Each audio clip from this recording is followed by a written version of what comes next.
For thousands of years, humanity has feared one place more than death itself: hell. For thousands of years, humanity has feared one place more than death itself: hell. But what if Satan is not the true ruler of hell? What if beneath the fire, beneath the screams, there are ancient kings far more terrifying waiting in the darkness? Forgotten names once whispered in secret rituals, beings so feared that entire civilizations refused to speak about them after sunset. They are called the demon kings of hell, lords of pride, lust, greed, envy, creatures believed to command legions of damned souls across the deepest realms of the underworld. And according to forbidden texts, one day their gates may open again. Tonight, we descend into the 9 thrones of hell to uncover the terrifying truth behind the rulers of the abyss. Darkness. Not the kind that comes at night. The kind that existed before fear had a name. Before humanity built kingdoms, before the first war, before the first grave was dug into the earth, there was heaven. Endless light, endless order, endless obedience. And among all beings created in eternity, one stood above the rest: Lucifer, the light bringer, the morning star, the most beautiful being ever created. Ancient texts describe him as something beyond human understanding. Not a monster, not a horned devil hiding in flames. Lucifer was perfection itself, a being covered in radiant light, wisdom flowing through him like fire through the sun itself. Some legends say music followed his every movement. Others say entire armies of angels trembled when he entered the halls of heaven. He was admired, trusted, powerful, and somewhere deep inside that perfection, something began to grow. Pride. At first, it was only a thought, a whisper. Why should he bow forever? Why should any being possess such beauty, such power, such brilliance, only to remain beneath another throne? That single thought became poison, and poison spread slowly.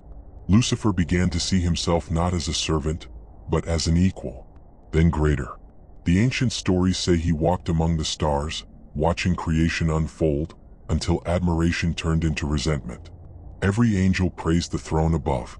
Every heavenly creature sang the same songs: obedience, worship, submission.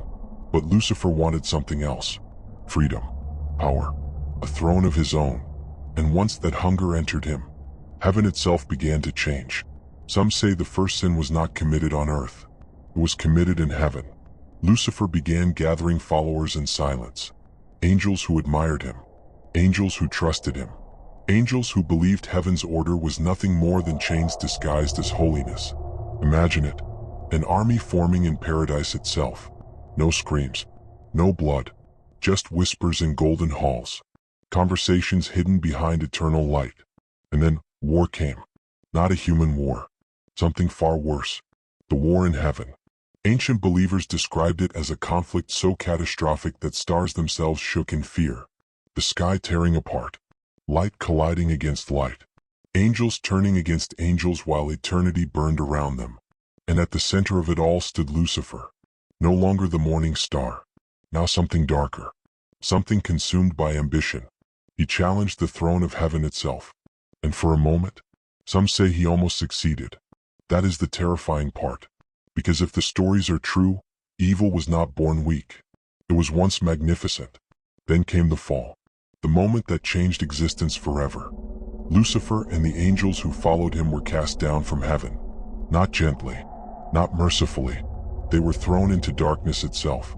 Imagine falling endlessly through emptiness while the gates of heaven close above you forever. Imagine hearing the screams of thousands falling beside you. Imagine knowing eternity has only just begun. That was the birth of hell's first king. But the fall did not destroy Lucifer. It transformed him. The light faded. The beauty twisted. The wisdom became corruption. And deep beneath creation, Lucifer rose again. Not as an angel, but as the ruler of rebellion itself. Hell was not a kingdom back then. It was chaos. Darkness without order. Suffering without structure. But Lucifer changed that too. Because even in damnation, he still desired a throne. Ancient occult writings describe giant black palaces built from volcanic stone. Rivers of fire stretching across endless wastelands. Towers rising from oceans of screaming souls. And at the center of it all, a throne. Massive, burning, carved from the ruins of heaven itself. And seated upon it, Lucifer, watching, waiting, learning humanity long before humans understood themselves. That is what makes him terrifying.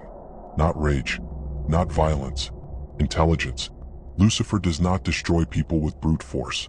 He corrupts them slowly, a whisper instead of a scream, a temptation instead of a command, a thought planted carefully inside the human mind. You deserve more. You should not obey. You are greater than the rules above you. The same poison that destroyed heaven now spreads through humanity. And according to ancient demonology, Lucifer's greatest weapon was never fire. It was pride.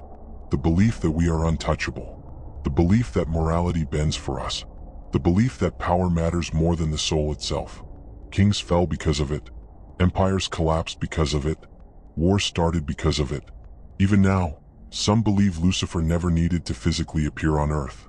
Human pride alone continues his work perfectly. But the darkest legends are still to come. Because some occult texts claim Lucifer still walks among humanity. Not with horns. Not with red skin. But with beauty, charm, influence. They say the devil appears as everything people desire most. A trusted leader, a lover, a visionary, a savior. And that is why people follow him willingly. There are terrifying accounts scattered across history. Secret societies claiming contact with a radiant being of light. Rituals performed in underground chambers lit only by candles and blood-red symbols. Witnesses describing a presence so beautiful it made them cry, before overwhelming fear consumed them completely. One story from medieval Europe tells of a scholar obsessed with forbidden knowledge. He spent years searching ancient libraries, desperate to contact higher powers. Eventually, he claimed a glowing figure appeared in his room late at night. Not a monster, an angel. The figure promised wisdom beyond human limits, knowledge forbidden by heaven itself. The scholar accepted. Weeks later, servants found him locked inside his chamber, violently scratching symbols into the walls with broken fingernails. He died screaming that the light was lying. That phrase appears again and again throughout old demonic legends. The light was lying. Because Lucifer's greatest deception is this. He does not appear evil in the beginning. He appears beautiful, safe, right. And that makes him far more dangerous than any beast crawling out of hell. Even today, his image survives everywhere. In stories, in films, in rituals hidden from the public eye. Some fear him. Others worship him. And some believe the idea of Lucifer represents humanity itself, our endless hunger for power without consequence. But according to the oldest warnings, the story is not over, because the King of Pride is still waiting for humanity to destroy itself the same way he destroyed heaven. And maybe the most horrifying question is not whether Lucifer exists. Maybe the real question is this. The devil once looked like an angel. How would anyone recognize him now? And deep beneath the burning throne of hell, the fallen light still watches. There are demons that tempt humanity. There are demons that corrupt kingdoms. And then, there are demons that rot the world itself. Ancient priests feared many names, but few inspired terror like one in particular. Beelzebub, the Lord of Flies, the King of Decay, a being associated with plague, corruption, disease, endless hunger, and the slow death of everything living. Unlike Lucifer, Beelzebub was never described as beautiful. There was nothing glorious about him. No radiant wings. No heavenly light. Only rot. The smell of death. The sound of insects feeding inside corpses. Some ancient writings describe him as a towering creature hidden beneath swarms of black flies so thick they darken the sky itself. Others claimed he appeared as a bloated king seated upon a throne made from bones and rotting flesh while rivers of filth flowed beneath his feet. And wherever his shadow passed, decay followed. But the horror surrounding Beelzebub was not only about appearance. It was about hunger. Not normal hunger. Endless hunger. The kind that can never be satisfied. That is why many demonologists linked him to gluttony. Not simply overeating, but uncontrollable desire. Consumption without limit. The need to devour more and more until nothing remains. Food, power, pleasure, human souls. To Beelzebub, everything existed to be consumed. And according to ancient legends, hell itself contains an entire kingdom ruled by this hunger. A land where nothing truly dies because everything is constantly rotting.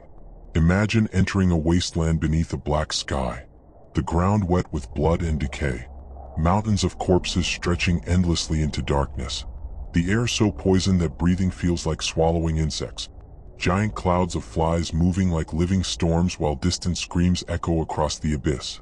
That was said to be the domain of Beelzebub, the Feast Kingdom, a realm where damned souls are tortured by eternal craving. Some are forced to eat endlessly while their bodies decay faster than they can consume. Others starve forever while surrounded by mountains of spoiled food crawling with maggots. Ancient occult texts described lakes of black liquid filled with drowning souls desperately trying to drink while creatures beneath the surface tear them apart piece by piece. No peace, no satisfaction, only endless appetite. But the fear of Beelzebub became far worse during the Age of Plagues. Centuries ago, when disease swept through entire cities, many believed demons were walking among humanity. People had no understanding of bacteria or viruses. They only saw death arriving without warning, children dying overnight, villages collapsing within days, bodies piling in the streets, and above the corpses, flies, always flies. So priests began connecting the horror to Beelzebub. Some believed the insects themselves were his eyes watching humanity suffer. Others believed plagues were gifts from the Lord of Flies, punishments sent to remind mankind how weak they truly were. During the Black Death, terror spread faster than the disease itself. Entire towns believed hell had opened beneath them. Church bells rang endlessly while carts filled with dead bodies rolled through the streets every morning. Witnesses described swarms of insects gathering around the dying in impossible numbers. And in the darkness of those years, whispers spread. Beelzebub walks among us. People nailed crosses to their doors. Some burned entire homes trying to cleanse evil spirits. Others accused neighbors of serving demons. Fear consumed everything. Because once humanity believes evil is invisible, paranoia becomes unstoppable. One terrifying story emerged from a monastery in France during the plague years. According to legend, monks caring for the sick began hearing buzzing sounds inside the walls at night. At first, they believed insects had nested inside the building. Then the sounds grew louder. Not normal buzzing. Whispers hidden inside the noise. One monk claimed he heard voices begging for food from behind the stone walls. Another swore he saw black flies pouring from the mouth of a dying man moments before death. Then the abbot disappeared. The monks searched the monastery until they found him beneath the chapel, locked inside the underground crypt. Alive, but barely human. His skin covered in bite marks. His fingernails ripped away. And according to the surviving monks, the room was filled with thousands of flies despite having no entrance. Before dying, the abbot reportedly whispered one sentence: "He is feeding." Stories like this spread across Europe for centuries. And whether true or false, they transformed Beelzebub into something larger than mythology. A symbol of corruption itself. Because decay terrifies humanity in a way few things can. Not sudden death. Slow decay. Watching the body fail piece by piece. Watching the mind rot. Watching entire civilizations collapse from greed and excess. That is why Beelzebub became more than a demon of disease. He became the embodiment of overconsumption. The endless human desire that destroys everything it touches. And perhaps that is why some believe his influence has never faded. Look closely at the modern world. Endless consumption. Endless addiction. People devouring food, wealth, entertainment, power, attention, yet never satisfied. Always hungry for more. Ancient demonologists would have called that the work of Beelzebub. A king who feeds not only on flesh, but on human weakness itself. But the darkest legends surrounding him involve possession. Unlike other demons said to tempt from the shadows, Beelzebub was believed to invade the body directly. And the signs were horrifying. Victims reportedly developed unnatural hunger first, then sickness, then violent rage. Some accounts described people vomiting insects. Others claimed possessed victims spoke with multiple voices while swarms gathered around them unnaturally. One infamous case came from a small village where a young woman began refusing normal food entirely. She locked herself inside her room for days at a time. At night, her family heard chewing sounds coming through the walls. When they finally forced the door open, they found dead rats scattered across the floor. Eaten? Raw. The woman sat in the corner smiling while black flies covered her arms like moving skin. According to witnesses, she looked directly at her father and spoke in a voice that did not belong to her. "He is still hungry." The village priest attempted an exorcism. It lasted 3 days. The woman reportedly screamed in languages nobody recognized while insects flooded the church from every direction. Some witnesses fled. Others collapsed from fear. By the final night, the priest himself began coughing blood. At sunrise, the girl was dead, and the church remained abandoned for decades afterward. True or not, stories like these survive because they touch something primal inside people. The fear of contamination. The fear that evil can spread like disease. The fear that corruption starts small, then consumes everything. That is the power of Beelzebub. Not destruction through war. Destruction through rot. Slow. Patient. Inevitable. Even in modern occult circles, his name remains feared. Some believe rituals connected to Beelzebub attract infestation, sickness, and mental collapse. There are stories of abandoned houses where swarms suddenly appear without explanation. Stories of people obsessed with forbidden rituals descending into madness surrounded by unbearable odors of decay. And then there are the darker theories. Some demonologists believe Beelzebub is not merely a servant of hell, but one of its oldest rulers, older than kingdoms, older than organized religion, a force tied to humanity's fear of death itself, because every living thing eventually decays, every empire falls, every body rots, and according to the legends, Beelzebub waits patiently for all of it, watching civilizations consume themselves through greed and excess, feeding on collapse, feeding on suffering, feeding on humanity's inability to stop wanting more. But perhaps the most disturbing belief is this. Some say hell does not need to drag souls downward anymore. Humanity is already building Beelzebub's kingdom on earth. A world obsessed with endless consumption, endless waste, endless hunger. And maybe that is why the Lord of Flies still terrifies people after centuries. Because deep down, humanity recognizes him. Not as a monster hiding below the earth, but as a reflection of its own uncontrollable appetite. And somewhere in the darkness beneath the rotting throne of hell, the flies are still feeding. Desire has destroyed more people than war ever could. Kingdoms have collapsed because of it. Families have murdered each other because of it. Empires have burned because one person could not control a single temptation. And according to ancient demonology, one name has always stood behind humanity's darkest obsessions. Asmodeus, the prince of lust, the corrupter of flesh. A demon feared not because of brute strength, but because he understands human weakness better than humans understand themselves. That is what makes Asmodeus terrifying. He does not force people into evil. He makes them want it. Ancient legends describe him differently across cultures and centuries. Some saw him as a monstrous king with burning eyes and claws stained with blood. Others described him as impossibly beautiful, charming beyond comprehension, able to change appearance depending on the victim standing before him. But every version shared one thing in common: seduction. Not always sexual, sometimes emotional, sometimes psychological, sometimes spiritual. Asmodeus tempts through obsession itself, the desire to possess, to control, to consume another human being completely. And according to the oldest warnings, once he enters someone's mind, he never truly leaves. Long before modern horror existed, priests and scholars feared stories connected to Asmodeus. His name appeared in forbidden texts beside accounts of madness, betrayal, adultery, murder, and violent obsession. Some believed he whispered into the minds of rulers, turning love into addiction and desire into destruction. Because lust, when uncontrolled, becomes something monstrous. Not affection, not connection, possession. And possession always demands sacrifice. One of the oldest and darkest legends involving Asmodeus came from a story whispered across generations in the ancient world. It tells of a woman whose lovers died one after another under horrifying circumstances. Every man who attempted to marry her was found dead before sunrise.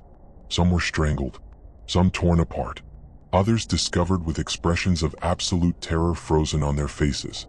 Nobody understood why, until priests claimed a demon had fallen in love with her. Asmodeus, according to the legend, he murdered every man who came near her out of jealousy. Not rage, jealousy.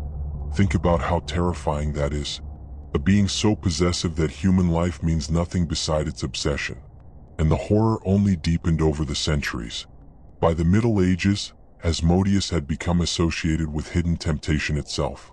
Priests warned that he moved silently through human thoughts, feeding on secret desires people buried inside themselves. He did not appear in public like a monster emerging from darkness. He appeared in private, at night, alone, in moments where guilt and desire collide.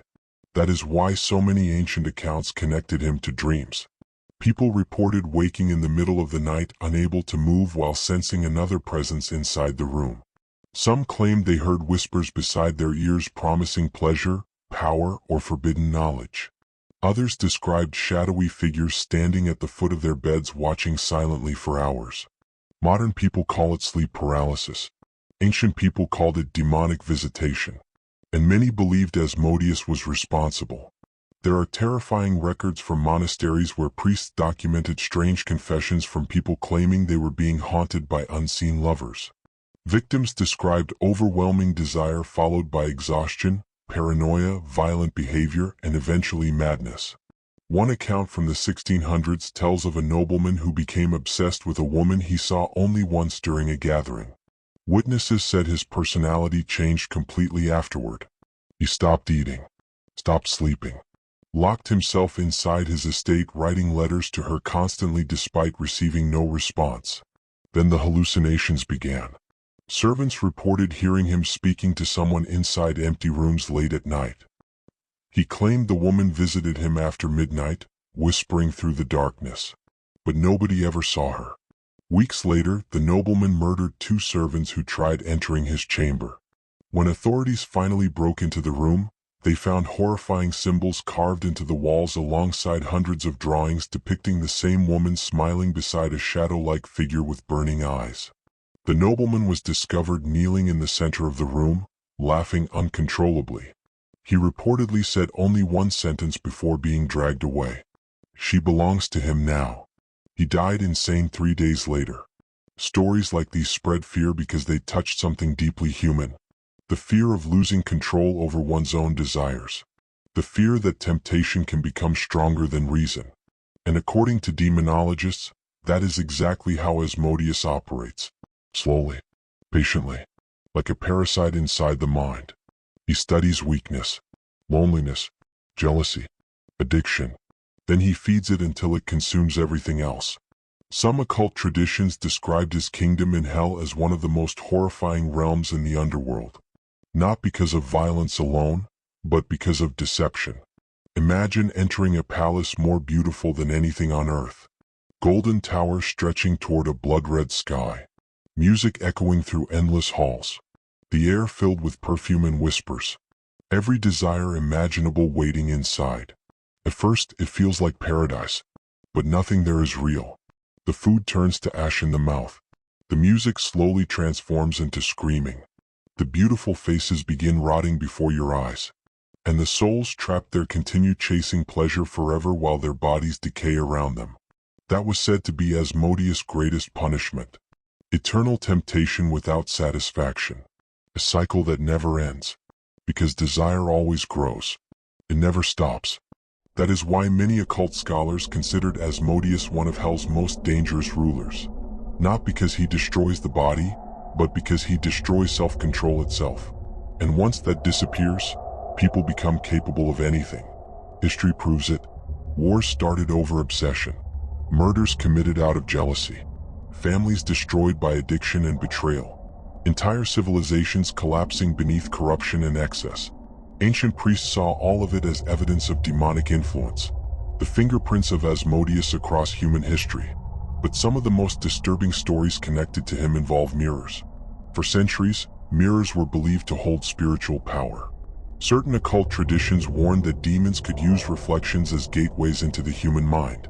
And among all demons, Asmodeus was said to favor them most. One terrifying legend tells of a woman living alone in a countryside manor after the death of her husband. Over time, servants noticed strange behavior. She spent hours staring into mirrors, speaking softly to someone unseen. Then came the laughter. Every night, servants heard her laughing with another voice inside her room. A man's voice, but nobody was ever there. Eventually, The servants abandoned the manor entirely after claiming they saw reflections moving independently from the woman herself. Months later, local villagers entered the estate after silence fell over the property.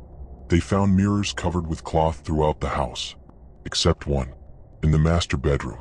The woman sat dead before it, smiling unnaturally wide. Her eyes had been removed, and according to the story, words were carved into the mirror itself. "He saw himself through me." Nobody could explain what it meant, but the legend survived because it reflected a terrifying idea. That obsession changes people until they no longer recognize themselves. And that is the true horror of Asmodeus. Transformation. The slow corruption of the human soul through desire. Not every victim notices it happening. In fact, most believe they are still in control right until the end. Even now, many modern occultists avoid invoking his name directly. Some believe rituals connected to Asmodeus increase violent obsession, addiction, and psychological instability. There are stories of seances ending in sudden violence. Stories of people becoming consumed by destructive relationships after attempting forbidden rituals tied to lust demons. True or false, the fear remains powerful because the danger itself is believable. Human beings already struggle against temptation naturally. The myth of Asmodeus simply gives that darkness a face. And perhaps that is why his legend survived for thousands of years. Because unlike monsters hiding under beds, desire lives inside everyone already. You cannot run from it. You cannot lock it outside your door. It travels with you, sleeps beside you, whispers during moments of weakness. And according to the oldest warnings, that whisper may not always belong to your own mind. Some demonologists believe Asmodeus has become stronger in the modern world than ever before. A world driven by addiction, obsession, endless craving for pleasure, endless need for validation. People destroying themselves for temporary satisfaction while feeling emptier each year. To them, that is not coincidence. That is influence. The prince of lust feeding on humanity at a scale ancient civilizations could never imagine. And maybe that is why stories about him continue spreading generation after generation. Because beneath all the supernatural horror lies something deeply unsettling. The realization that the greatest temptations rarely appear evil in the beginning. They appear beautiful, exciting, irresistible, just like Asmodeus himself. And somewhere beyond the fires of hell, the Prince of Lust still waits patiently for the next soul willing to trade everything for desire. Before humanity feared demons beneath the earth, it feared the ocean. The sea has always terrified people. Not because of what humans know exists inside it, but because of what might still be hidden there. Ancient sailors crossed black waters with one belief burned into their minds. Something enormous lived below them. Something old, hungry, watching. And among all creatures whispered about in ancient religions and forbidden texts, none inspired more fear than Leviathan, the serpent of the abyss, the ruler of envy and chaos. A beast so massive that some legends claimed entire kingdoms could disappear inside its shadow. Unlike Lucifer, who corrupted through pride, or Asmodeus, who tempted through desire, Leviathan represented something more primal. Chaos itself, the uncontrollable force hiding beneath creation. Ancient descriptions of Leviathan were horrifyingly inconsistent, which somehow made the creature even more terrifying. Some texts described a serpent stretching across entire oceans. Others called it a dragon covered in armor-like scales impossible to pierce. Some believed it had multiple heads. Others claimed it possessed glowing eyes large enough to be seen beneath storm waves at night. But every version agreed on one thing. Leviathan was not meant to be understood. It was meant to be feared. The oldest legends say the creature existed before humanity itself, before kings ruled nations, before cities rose from the earth. Leviathan already slept beneath dark waters while the world above slowly formed. Some ancient cultures believed the oceans were not simply natural places. They believed the sea was alive, a gateway to ancient horrors buried beneath creation. And somewhere in those endless depths, Leviathan waited. That fear became stronger because the ocean itself already felt supernatural to ancient civilizations. Imagine standing beside an endless black sea thousands of years ago with no understanding of what lived beneath the surface. Ships vanished without explanation. Storms appeared suddenly and swallowed entire crews alive. Massive unknown creatures occasionally surfaced near boats before disappearing again into darkness. To ancient people it felt obvious. Something monstrous ruled the deep, and over time that terror took a name: Leviathan. But this creature was not simply viewed as an animal. It was seen as a force connected directly to destruction and envy. According to Demonology, Leviathan envied all creation itself. The beast hated life above the water because it existed beyond the abyss where the creature was trapped. That hatred became endless rage, and rage became chaos. That is why many legends described Leviathan attacking ships without reason. Not for hunger, for hatred. One ancient story tells of sailors crossing dark waters during a moonless night when the ocean suddenly became silent. No wind, no waves, no sound except distant creaking from the ship itself. Then the water beneath them began glowing red. Crew members rushed to the edge and saw something impossible moving below the surface. An eye, massive, watching them from the depths. Panic spread instantly. Some sailors began praying while others tried lowering lifeboats. But before anyone could escape, the ocean erupted. The creature surfaced beneath the ship itself. Witnesses described black scales larger than castle walls and a mouth filled with jagged teeth stretching endlessly into darkness. The ship split apart within seconds. Survivors thrown into the water claimed they heard screams continuing beneath the waves long after the vessel disappeared. Only one sailor survived. When rescuers found him days later drifting alone at sea, he was completely insane. According to the legend, he spent the rest of his life repeating one sentence: "It was awake." Stories like this spread across generations because the ocean already feels infinite and merciless. Leviathan became the embodiment of humanity's helplessness against nature itself. But the horror surrounding the beast deepened when demonologists began linking it to envy. Not simple jealousy. Consuming envy. The kind that destroys lives. The kind that turns admiration into hatred. Some occult traditions claimed Leviathan whispered into human hearts the same way Lucifer whispered pride. The serpent feeds on resentment, on bitterness, on the unbearable pain of watching others possess what you cannot have. And once envy takes hold, it spreads like poison. Friendships collapse.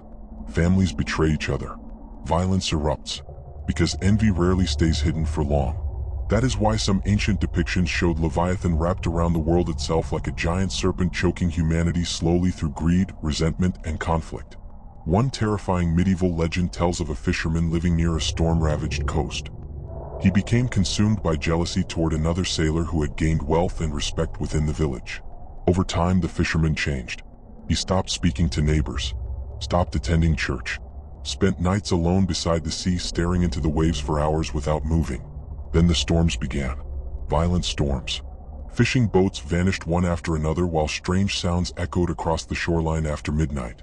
Villagers claimed they saw something enormous moving beneath the water during lightning flashes. One night, the jealous fisherman disappeared. Search parties found him standing waist-deep in the ocean at dawn, staring motionless toward the horizon. When they pulled him back to shore, he reportedly whispered that the serpent had shown him the truth beneath the world. Days later, he murdered the wealthy sailor and dragged the body into the sea before vanishing forever into the storm. The villagers believed Leviathan had claimed him. True or false, stories like these reflected an ancient fear that negative emotions themselves could become gateways to destruction. And no emotion destroys quietly like envy, because envy does not merely want success. It wants others to lose what they have. That darkness made Leviathan far more than a sea monster. The creature became symbolic of uncontrollable emotional chaos, a storm living inside the human soul. But perhaps the most horrifying legends describe where Leviathan sleeps, deep beneath the ocean floor, beyond light, beyond human reach. Ancient occult texts spoke of enormous underwater caverns where the creature coils around forgotten ruins older than civilization itself. Some described giant pillars beneath the sea covered in symbols no human language could translate. Others claimed entire drowned cities exist in darkness where worshippers once sacrificed victims to the abyss. And at the center of those ruins, Leviathan sleeps, waiting, breathing slowly beneath miles of black water. Some legends even claimed earthquakes and tsunamis were caused by the beast shifting in its sleep. Imagine that. A creature so large its movement shakes continents. That idea terrified ancient people because it suggested humanity lived upon fragile ground above something ancient and unstoppable. Even modern times have failed to erase the fear completely. The ocean still remains largely unexplored. Strange sounds continue being recorded beneath the sea. Massive unidentified creatures occasionally appear in footage before disappearing again into darkness. Entire ships still vanish without explanation. And because of that mystery, Leviathan survives, not as proven reality, but as possibility. Some conspiracy theories even claim governments hide evidence of gigantic unknown life forms deep beneath the ocean. Others believe ancient religions misunderstood prehistoric sea creatures and transformed them into myths over time. But demonologists argue something darker. They believe humanity fears Leviathan instinctively because chaos itself cannot be destroyed, only contained. That is why many depictions portray the beast chained beneath the sea rather than dead. A horror sleeping below civilization, one day awakening, and according to some prophecies, that awakening signals the end of the world. Storms swallowing nations, oceans rising against the earth, humanity consumed by violence and hatred while the serpent of the abyss rises from beneath the waves. Whether symbolic or supernatural, the image remains terrifying. Because deep down, humans understand something ancient about the ocean. It does not belong to us. We travel across its surface pretending we have conquered nature while endless darkness waits below. Silent. Watching. And maybe that is why Leviathan continues haunting human imagination after thousands of years. Not because people truly believe a giant serpent sleeps beneath the sea, but because the abyss itself feels alive, cold, infinite, unknowable, and somewhere far below the crashing waves where sunlight has never touched, something ancient may still be waiting with its eyes open in the dark. There is a kind of evil that does not arrive with screams. It arrives with opportunity, a better job, more money, more power, more success. At first it feels harmless, necessary even, but according to ancient demonology, there comes a moment when desire for wealth stops being ambition and becomes worship. That is where Mammon waits, the king of greed, the collector of souls. A demon believed to rule over wealth, corruption, and humanity's endless hunger for more. Unlike Leviathan, who ruled chaos, or Asmodeus, who manipulated desire, Mammon offered something far more dangerous: comfort. Because evil becomes difficult to recognize once it begins rewarding people. Ancient writings rarely described Mammon as a monstrous creature covered in blood or fire. Instead, many portrayed him as a king draped in gold, surrounded by treasure beyond imagination. Some accounts described glowing jewels embedded into his flesh. Others claimed coins melted directly into his skin until he no longer looked alive, only possessed by wealth itself. And everywhere he walked, people betrayed each other willingly. That was his power, not fear, temptation, the belief that anything can be bought. The oldest teachings connected Mammon not only to money, but to obsession. The kind that slowly replaces morality. The kind that transforms human beings into creatures willing to sacrifice anyone for personal gain. Friends, family, even their own souls. That is why ancient priests warned that greed was never satisfied. The more people gained, the more empty they became. And according to demonologists, Mammon feeds on that emptiness. One ancient legend tells of a ruler whose kingdom suffered through famine while hidden vaults beneath his palace overflowed with gold. The people begged for food. Children died in the streets. But the ruler refused to open the treasury. Every night he descended alone into the underground chambers to stare at his wealth by candlelight. Then strange things began happening. Servants claimed they heard whispers echoing from beneath the palace walls. Guards reported seeing shadows moving between piles of gold despite nobody being present. The king himself became paranoid. He stopped trusting advisors, stopped sleeping, ordered executions for anyone accused of theft. But the treasure was never touched. That was the terrifying part. Nobody stole anything. Yet the king became convinced everyone wanted what he possessed. Weeks later, guards entered the treasury after hearing screaming below the palace. They found the king dead on the floor surrounded by mountains of gold coins. His fingernails ripped away, blood covering his hands. And according to the legend, words had been scratched into the stone beside his body. Mine. That single word captured the horror of Mammon perfectly. Possession becoming madness. Because greed changes people slowly. At first, wealth feels like freedom. Then it becomes fear. Fear of losing status. Fear of losing comfort. Fear of losing power. And fear makes humans dangerous. That is why Mammon became one of Hell's most feared rulers. He did not need violence to destroy civilizations. Human greed accomplished that naturally. Wars have started over resources, empires built on exploitation, families destroyed over inheritance, people murdered for paper and metal. Ancient demonologists looked at human history and saw Mammon everywhere, standing silently behind thrones, smiling inside banks and royal courts, watching humanity sell pieces of itself one compromise at a time. But the darker legends surrounding Mammon spoke of cursed wealth, treasure carrying evil within it.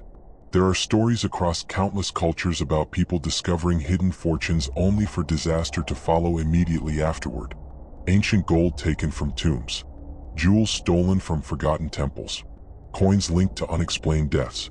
One terrifying tale tells of a group of grave robbers who entered an abandoned crypt beneath a ruined cathedral searching for valuables. Deep underground, they discovered a sealed chamber overflowing with treasure untouched for centuries. Gold cups, statues, jewelry, coins stacked across the floor. At the center stood a massive throne made entirely from melted gold. The men ignored the warning symbols carved into the walls and filled bags with treasure until one noticed something strange. The coins were warm, not slightly warm, hot, as if alive. Then came the whispering, soft at first, almost impossible to hear. One robber claimed voices were speaking directly beside his ear, promising unimaginable wealth if he stayed longer. Another began stuffing coins into his mouth while laughing uncontrollably. Panic erupted. The men turned against each other instantly, knives drawn, accusations flying through the darkness. By morning, only one survivor escaped the crypt.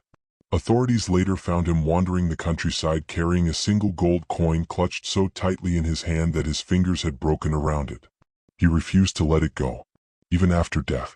Stories like these survive because they reflected something deeply real about greed. It isolates people. The more obsessed someone becomes with wealth and power, the less human connection matters. Everything becomes transactional, measured, owned, controlled. That spiritual emptiness became central to Mammon's mythology. Some demonologists described his kingdom in hell as a city built entirely from gold. At first glance, it appears magnificent. Endless towers glittering beneath firelit skies, rivers flowing with molten treasure, streets lined with riches beyond imagination. But every soul trapped there suffers eternal desperation. The wealthy are chained to mountains of treasure they can never leave behind. Others spend eternity searching for wealth that vanishes whenever touched. Some tear each other apart endlessly over coins melting through their hands. Because in Mammon's kingdom, nobody is ever satisfied. There is always more to want, more to protect, more to lose. And that is hell itself. Endless craving without peace. Perhaps that is why modern society makes Mammon feel frighteningly believable. Look around. People destroying themselves chasing status. Corruption spreading through governments and corporations. Friendships collapsing because of money. Lives measured by possessions instead of meaning. Ancient priests would have seen all of it as proof that Mammon never stopped ruling, only adapted. Some occult traditions even warned that greed opens spiritual doors. The more consumed someone becomes by wealth, the easier they become to manipulate spiritually. Compassion weakens. Empathy fades. Human beings stop seeing others as people and begin seeing them as obstacles or opportunities. That transformation terrified ancient scholars. Because once morality becomes negotiable, there is no limit to what people justify doing. One disturbing story from the 1800s tells of a banker obsessed with expanding his fortune during an economic collapse. While entire communities suffered around him, he continued collecting debts aggressively, seizing homes from desperate families. Then his behavior changed. Employees noticed him speaking alone inside his office after midnight. Witnesses claimed he laughed at empty corners as though someone invisible stood beside him. He reportedly became fascinated with antique coins and filled entire rooms of his mansion with gold despite already being unimaginably wealthy. But the strangest detail came from his servants. Every night they heard counting. Hours of counting. Non-stop. Even while the banker slept. One servant eventually peeked through the office door near dawn. The banker sat motionless in darkness while stacks of coins moved slowly across the desk by themselves, as if unseen hands were counting them. Weeks later, the banker disappeared completely. His mansion was abandoned. Authorities searching the estate found one final entry written inside his ledger book. The debt must continue. No body was ever recovered. Whether supernatural or symbolic, stories like these endure because they reflect a terrifying truth. Greed rarely looks evil while it grows.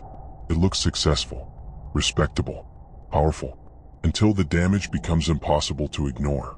That is why Mammon remains one of the most dangerous figures in demonology.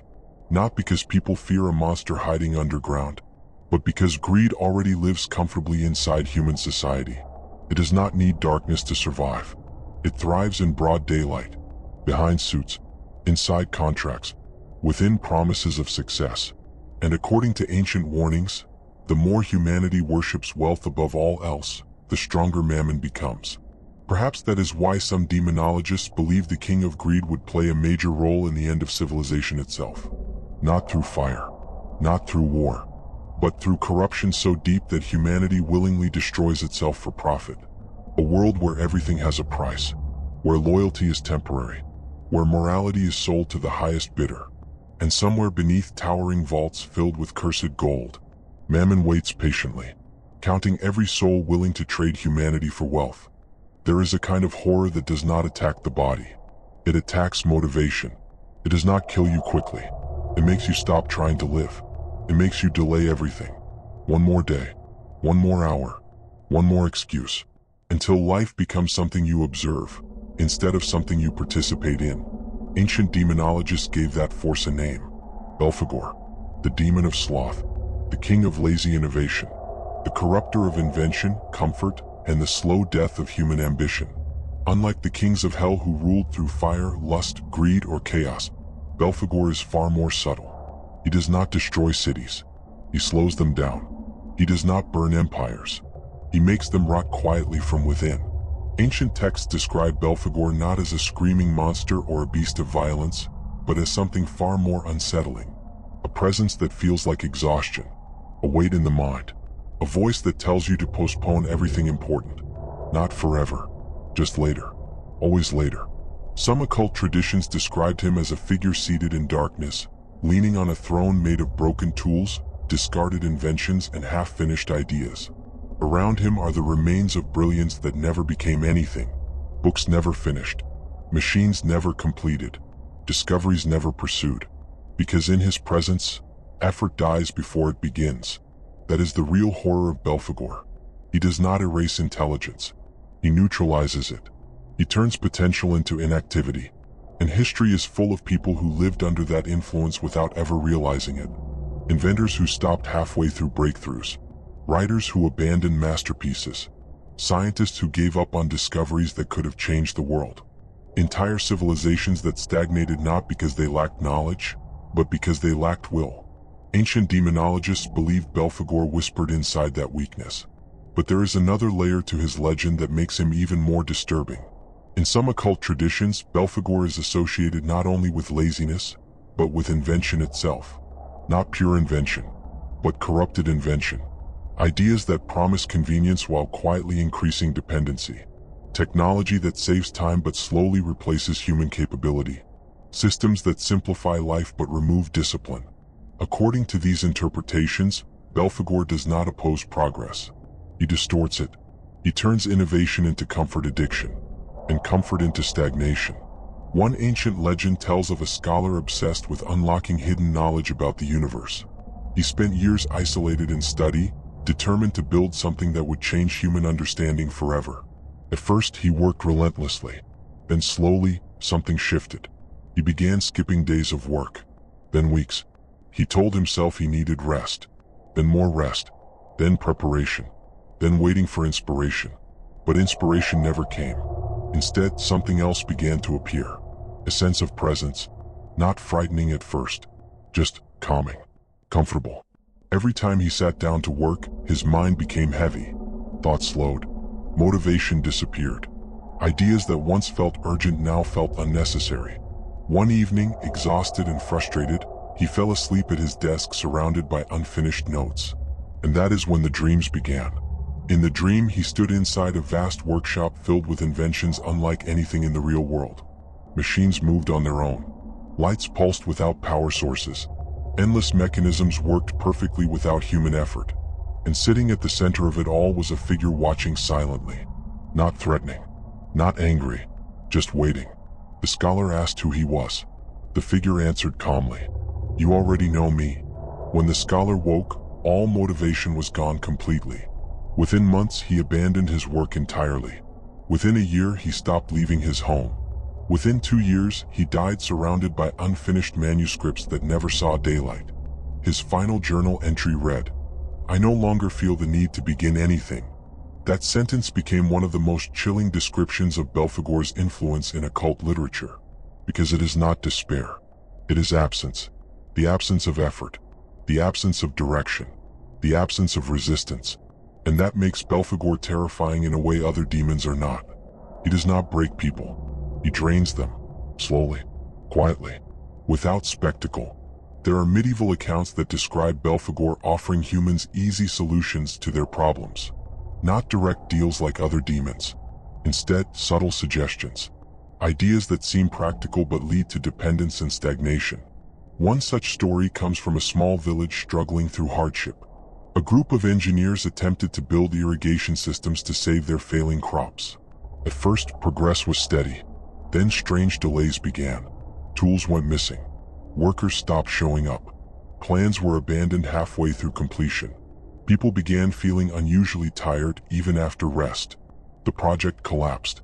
And shortly after, a traveling stranger arrived offering a simpler method. He claimed the land did not need effort, only acceptance.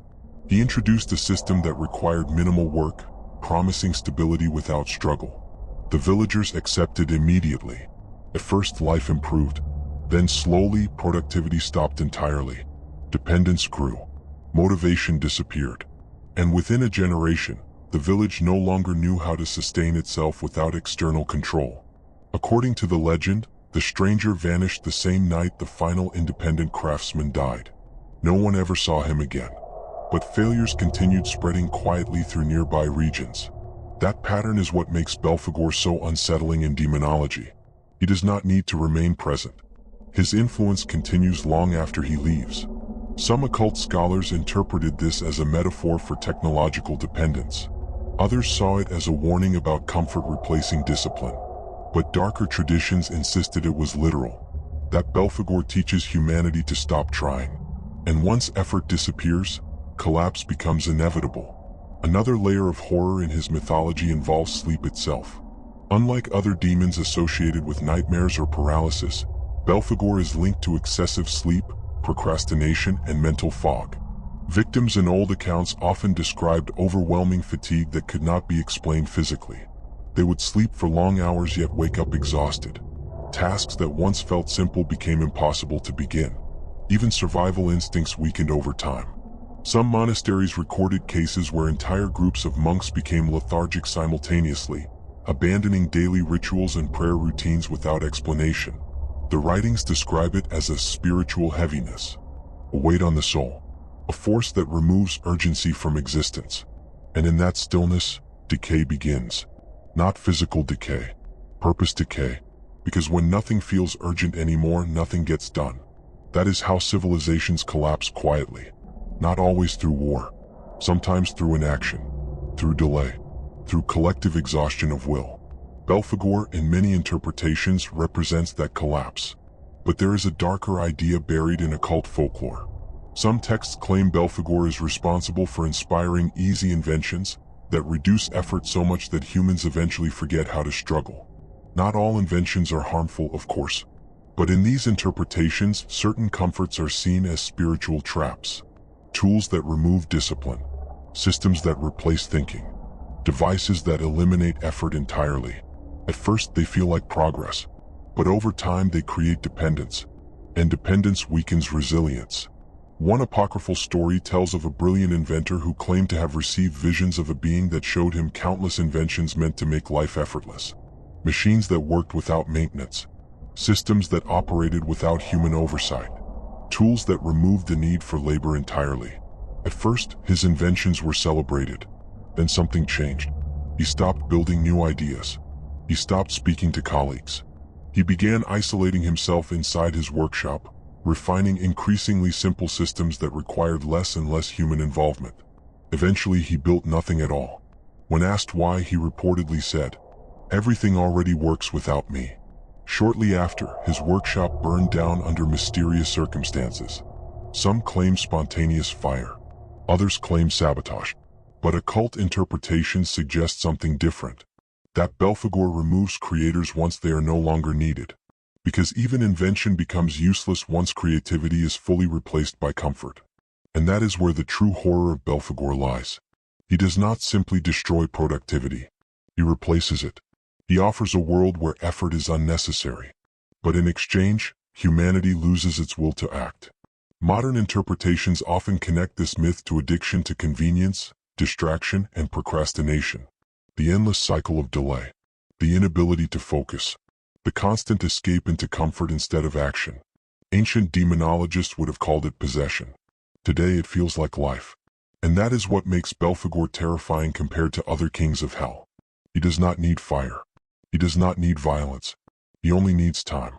Because given enough time, even the strongest minds begin to delay their own survival. Even the most ambitious people begin to postpone their own destiny. And slowly, everything stops.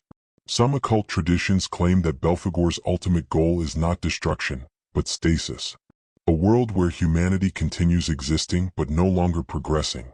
A civilization frozen in comfort.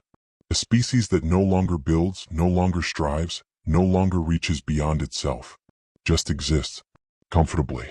Indefinitely. And somewhere in the silence between unfinished thoughts and abandoned dreams, Belphegor waits. Not as a monster in the shadows, but as the quiet voice that says, "You can do it later." There are moments in hell's mythology where even the demons stop acting like individuals and become something worse together. A system. A hierarchy.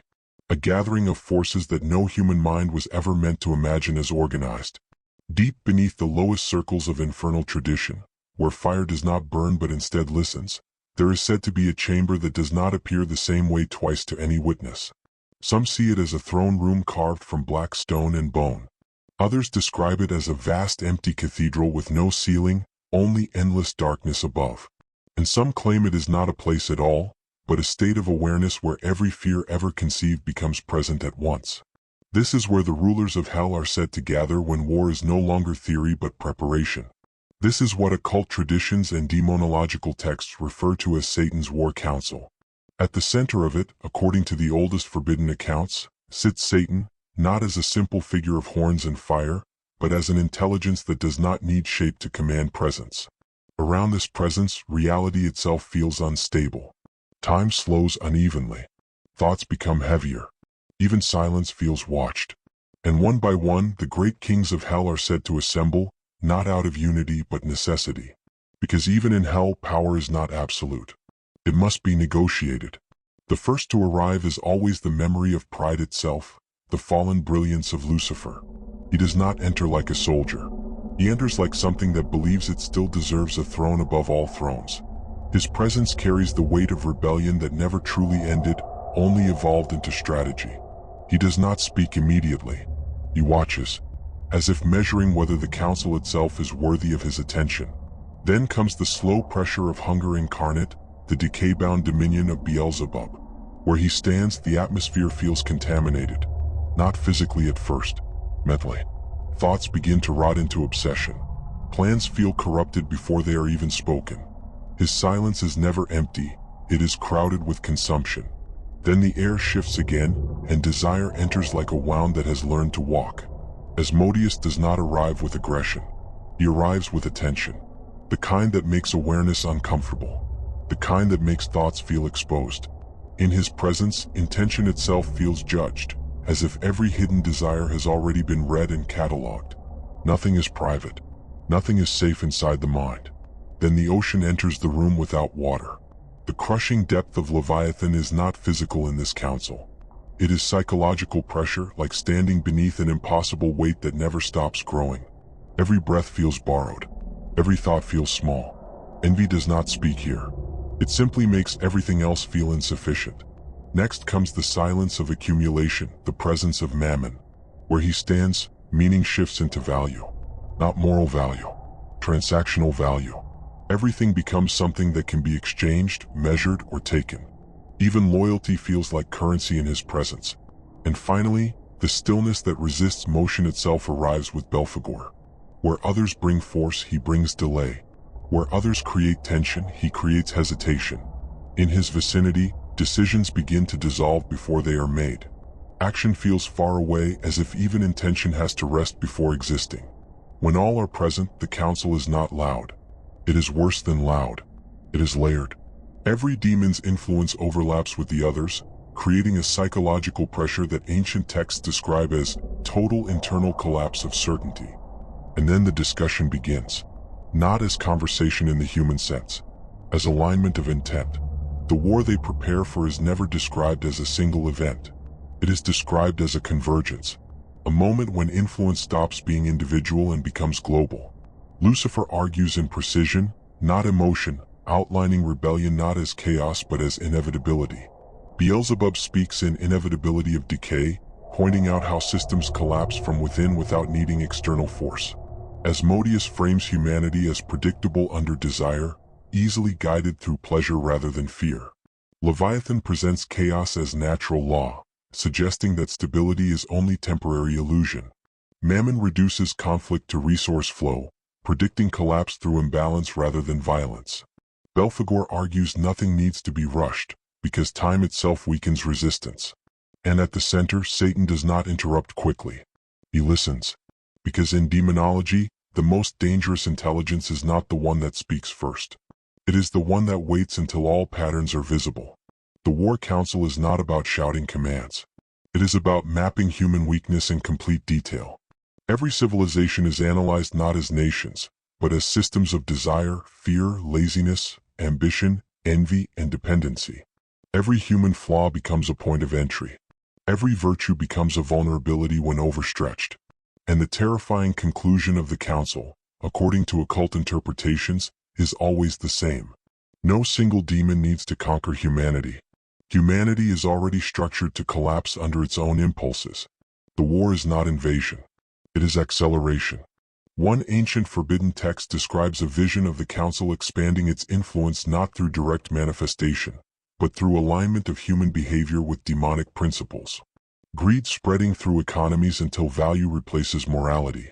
Lust reshaping relationships until connection becomes consumption.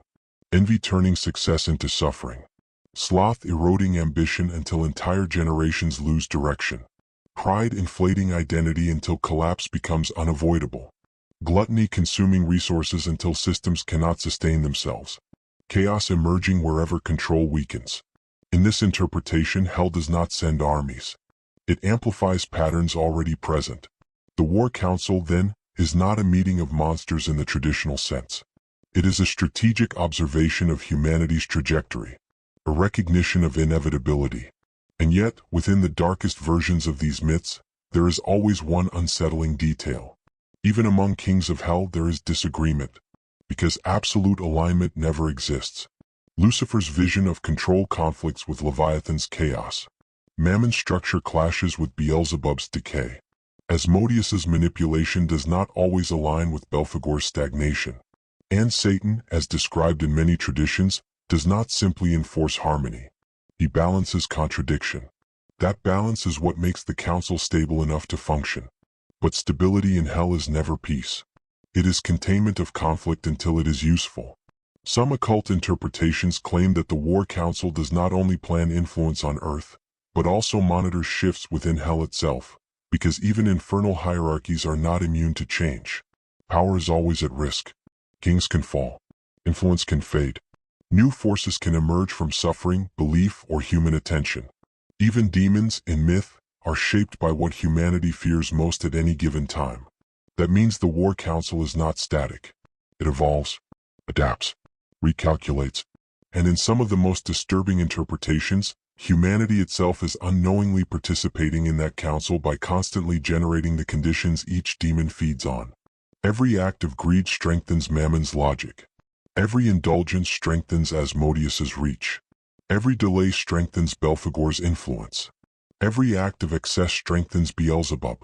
Every conflict strengthens Leviathan. Every prideful decision echoes Lucifer's original fall. And every acceptance of chaos feeds Satan's broader framework. The War Council in this reading does not need to move toward humanity. Humanity moves toward it. Not physically, but structurally, emotionally, behaviorally. And that is why the final horror of the Council is not war drums or demonic armies. It is recognition. The realization that everything they discuss already exists in fragments inside human civilization. They are not introducing corruption. They are organizing it. And somewhere in the depths of that impossible chamber where reality bends and thought becomes strategy, the Council continues to assemble again and again, not because a final war has begun, but because the conditions for it are always forming. In every story about hell, there comes a point where the names stop sounding like myths. They start sounding like mirrors. Because the deeper you go into these legends, the less they feel like tales about distant demons, and the more they feel like descriptions of something already happening inside human life. Pride, desire, hunger, envy, greed, laziness, chaos. Not just forces in hell, but patterns in people. And that is where this journey ends. Not in fire, not in horns, not in a throne of darkness, but in understanding. Every king you heard about is said to rule a domain beneath the world, yet each one also reflects something above it. Lucifer is not just rebellion against heaven. He is the moment a mind believes it deserves more than everything else. Beelzebub is not just decay. He is what happens when consumption never stops and satisfaction disappears. Asmodeus is not just lust. He is obsession that forgets where love ends and possession begins. Leviathan is not just a monster of the deep. He is envy turned into force, the storm that rises when comparison becomes pain. Mammon is not just wealth. He is the belief that everything, including people, has a price. Belphegor is not just sloth. He is the slow death of effort, the silence where ambition used to live. And when you step back far enough, even the idea of a war council stops feeling like a gathering of monsters. It starts to feel like a map of human weakness being drawn from the inside. That is the final descent. Not into a place beneath the earth, but into the uncomfortable idea that hell, in its most terrifying interpretation, does not need gates. It spreads wherever these patterns grow unchecked. But there is another way to read all of this. A quieter one, a more human one. Because every story about darkness only survives if there is something to contrast it with. And that contrast has always been choice. Every legend in this series describes influence, temptation, pressure, and collapse. But none of them remove responsibility. Pride only wins when it is accepted. Greed only grows when it is fed. Lust only consumes when it is surrendered to. Envy only burns when it is nurtured. Sloth only wins when action is abandoned. Chaos only spreads when order is given up. That is the part these stories rarely say directly. They describe forces that push, but they do not erase decision. So the final descent is not about falling into something inevitable. It is about recognizing what pulls and deciding what to resist. Because the most unsettling idea in all of demonology is not that darkness exists. It is that it resembles us closely enough to feel familiar. That is why these kings survive in stories across centuries. Not because they are physically confirmed, but because they represent real human struggles shaped into names, faces, and thrones. And maybe that is why people still tell these stories late at night. Not just to fear them, but to understand them. Because once you understand what each king represents, the mythology stops being only horror. It becomes reflection. And reflection always forces a question that no story can answer for you. Which part of this darkness is legend? And which part is already human? So this is where the descent ends. Not in hell, not in myth, but in awareness. And after awareness comes silence. A silence where every name fades. Every throne disappears. Every legend returns to what it always was. A warning written in fire, shaped like a story and left for anyone willing to listen. And if there is one final truth buried beneath all of it, it is this. You do not need to descend into hell to find its kings. You only need to look closely at what grows when no one is paying attention, and decide what you become in response.